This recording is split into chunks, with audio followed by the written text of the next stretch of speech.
A nuclear reactor and a nuclear weapon are about as similar as a hamster and an alligator. They're both made of cells, but one is clearly more dangerous than the other.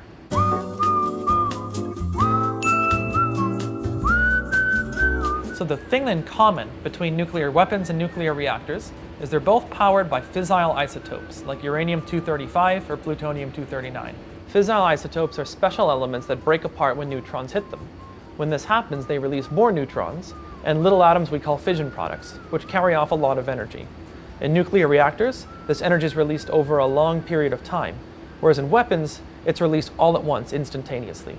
So fissile isotopes are the key ingredients in both nuclear reactors and nuclear weapons, but that's where the similarity stops. The difference, one of the many differences, is that a nuclear weapon is almost pure fissile material. It's about 90% of the fissile isotopes, either uranium-235 or plutonium-239, whereas reactor fuel is only about 5%. And just getting a bunch of uranium and plutonium together doesn't make a weapon. If you lit a block of uranium-235 on fire, it would burn chemically. There'd be a fire just like if you lit any other flammable material on fire, but it would not be a nuclear explosion. You actually have to compress it so much that you get the atoms to slam together much denser than they'd normally be. So a nuclear weapon, there's usually some sort of a core of uranium-plutonium in pieces, and around that is a bunch of explosive that smashes them into each other, and around that is some sort of a shell that contains the explosion until it gets big enough. These are exceedingly difficult to make. If you took millions of sticks of dynamite and put them around a sphere of uranium and blew them all up at the exact same time, the force would not be large enough to compact the uranium to make a weapon. If you got the right kind of explosive and surrounded the sphere of uranium with the explosive and got it all to go off at the same time, it still wouldn't make a weapon. If you took a whole bunch of bricks of uranium and put them all together and then drove a tanker full of gas next to it and had a whole bunch of high explosive blowing up all around it, if you had enough uranium to go supercritical, it would, very, very briefly. You would get a quick pulse of neutrons, at which point everything would heat up and blow apart, and once all the uranium's in different pieces too far away, the reaction stops. Without the proper physics and design, which has taken countries like ours years to do, the best you could do is a Michael Bay style explosion. But you couldn't actually get a nuclear explosion. I've just described what took the Manhattan Project about 5 years to do, and tens of thousands of absolutely brilliant scientists, some of whom won the Nobel Prize. In order to use the MIT reactor fuel to make a weapon, yeah, that would be difficult. That's the definition of easier said than done.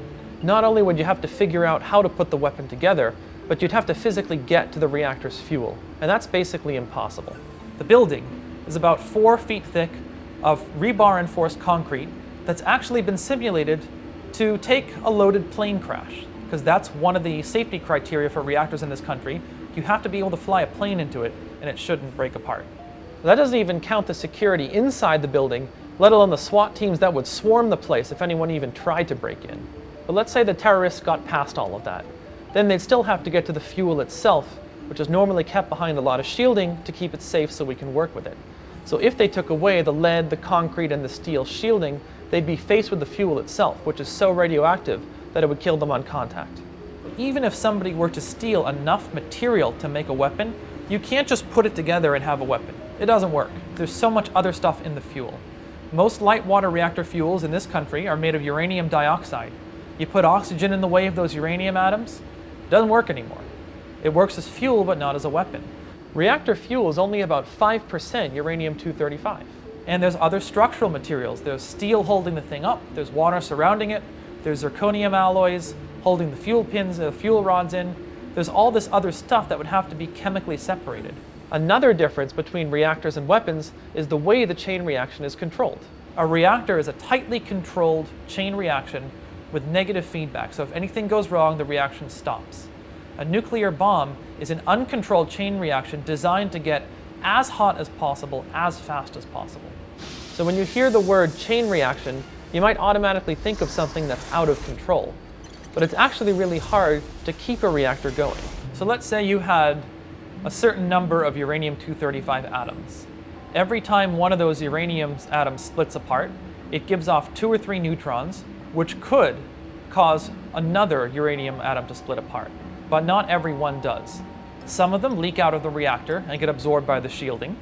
Some of them get absorbed by other materials in the reactor. and some of them can get even captured by uranium-235 without inducing fission. As the fission reaction proceeds, more and more other stuff builds up, and that other stuff, which we call the fission products, absorbs some of those neutrons away and makes them unavailable to keep the chain reaction going. Also, when a fission reaction heats up, it causes the atoms to spread out, making it harder for some of those neutrons to hit other fuel atoms and keep the reaction going. In addition to that, there's control rods. There are materials that are really good at absorbing neutrons, like boron, hafnium, or gadolinium, and you can simply stick those down into the reactor to absorb away the neutrons and shut down the chain reaction. The same sorts of reactions are happening in a nuclear power plant and a nuclear bomb, but in a nuclear bomb, they're happening quintillions of times faster, and it's all over in a split second. The whole nuclear part of the explosion takes less than a second, and in a nuclear power plant, you're releasing that same energy over years or decades in a controlled way that we can harness.